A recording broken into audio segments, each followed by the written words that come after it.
Do you know what? Before we start talking about facts and figures, your whole story fascinates me and where you come from. Because as soon as you mention certain words like UKIP, people stick their fingers in the air and say, oh, no, what's going to come now, I know and they tend not to listen to what's going to happen next. But you're of immigrant heritage yourself. You're from Manchester, black American grandmother, Jewish grandmother as well, Irish grandfather. No, it's the other way around. Black American grandfather, Irish grandmother. Okay, County Kildare, I'd get killed on that. I only read the notes that they give me here. So. Right, so basically, what I'm trying to say is, does that influence the way you think? You're an interesting one. A lot of people would have thought you should be more pro-immigrant.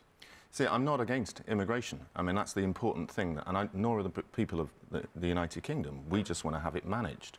And I think what we're saying is that, you know, immigration brings benefits to us. We can see that with the people here as I walk through into the studio. We see that across the country, the business people that are involved, the footballers and the like. And here, even the Scots, we could say we're winning the Grand National, if you want to say that. Great combination for years.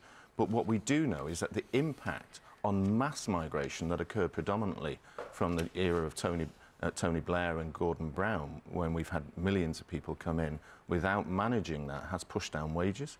You know, the Bank of England, the EU... No, there's no evidence that the average wage has gone down, is there? There is significant evidence. Not statistically. Statistically, I can show you that's why we went through the report on terms of that. And even one of the big reports that was done by Dustin, who was a report for those who believe in mass migration, last year when it said EU citizens contributed massively. If you looked at the back of their report, they said migration as a whole was negative to the country. So you've got to really look into the depth of this. But base this as an important factor.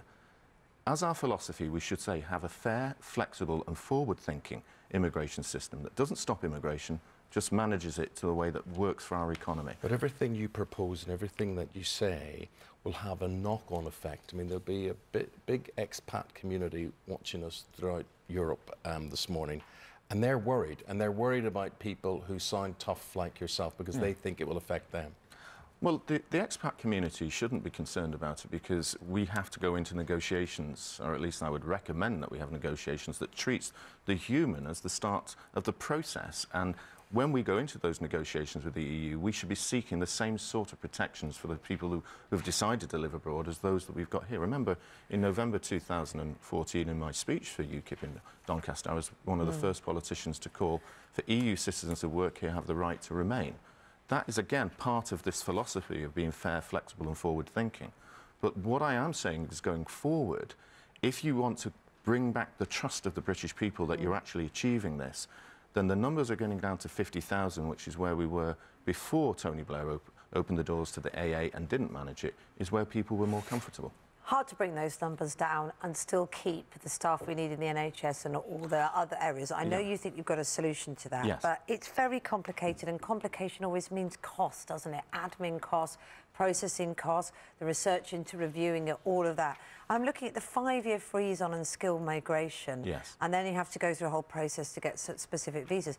It's a lot of cost and faff, isn't it, to get a few fruit pickers in?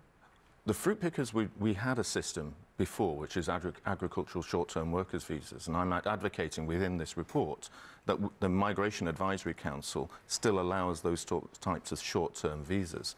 What I'm looking at is the long-term, those who are internationally regarded as staying over 1 year, that can come here, and we can reduce those numbers because we had. And can I just address the NHS point? The NHS point is important. 55,000 people are working skillfully for us who are in the clinical side of things, but we lose about 2,000 a year.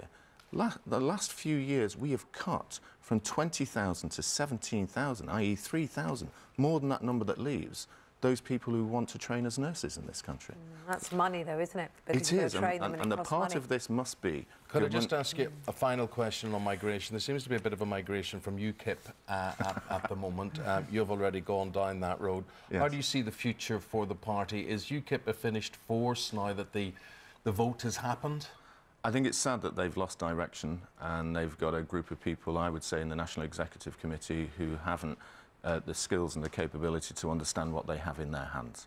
They have a vast number of people who are crying out to have their voice listened to, and what they've done is they went into internecine fights and battles, chasing off great people like Nathan Gill, chasing off Diane James and others who were capable of taking the party forward.